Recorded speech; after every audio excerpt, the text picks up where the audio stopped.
TV channels के anchor बहुत ज्यादा परेशान हैं। चक्कर दो हैं। पहली बात तो यह है कि उनका मजाक उड़ रहा है और दूसरी बात यह है कि जो एजेंडा चलाने के लिए वो दिन रात अपने चैनल पर मुर्गी भिड़ंत कराते रहते हैं, वो एजेंडा यूट्यूब और सोशल मीडिया पर पूरी तरह से फेल हो जाता है। इसी से बौखलाई हुई थी अंजना ओम कश्यप जी जब उन्होंने यूट्यूब टीचर्स के ऊपर अचानक हमला बोल दिया। यूट्यूब टीचर्स को उन्होंने कौड़ी का ज्ञान, जाने क्या क्या उन्होंने बोला और यूट्यूब टीचर्स को नीट वगैरह के लिए जिम्मेदार ठहरा दिया। आप देखिए, इनकी दिक्कत यह है कि धर्मेंद्र प्रधान से सवाल पूछ नहीं सकते। इनकी दिक्कत यह है कि मोदी जी की भक्ति में इतना गले गले तक डूबे हुए हैं कि मोदी जी पर आंच नहीं आने दे सकते। इसी बात का पैसा मिलता है इनको। अब अंजना ओम कश्यप जी बोल तो गई है क्या कि आसमान पे रहने की दिक्कत यह होती है कि नीचे डायनासोर भी चल रहा हो तो बहुत छोटा दिखाई देता है। तो ये लोग आसमान में रहते हैं, कभी जमीन पर तो उतरते नहीं है। याद है आपको, एक बार अंजना ओम कश्यप जी शायद अमेरिका में थी और वहां हमारी एक डिप्लोमेट थी और उनके कमरे में घुस गई थी। उन्होंने हाथ जोड़कर इनसे इशारा किया कि जाइए। ये वही अंजना ओम कश्यप हैं जो अमेरिका में ट्रंप से बात नहीं कर पाई तो नकली ट्रंप से बात कर रही थी, जो पुतिन से बात कर रही थी और सवाल ये पूछ रही थी कि किसी तरह से मोदी जी को महान विश्व गुरु, विश्व नेता साबित कर दिया जाए। जो कह रही थी कि जब ट्रंप और मोदी जी मिलते हैं तो बिजली कड़कड़ाती है। ये जब वहां रहेंगी तो इनको कहां से दिखाई देगा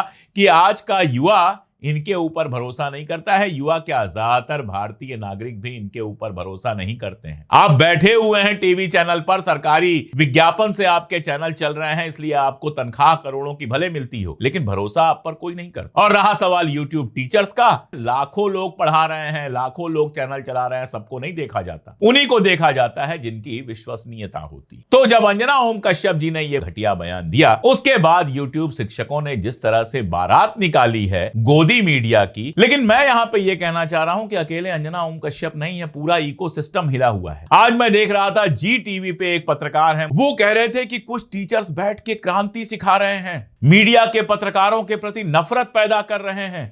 अरे मीडिया के पत्रकार दिन रात इस देश में नफरत की खेती के अलावा और कर क्या रहे हैं?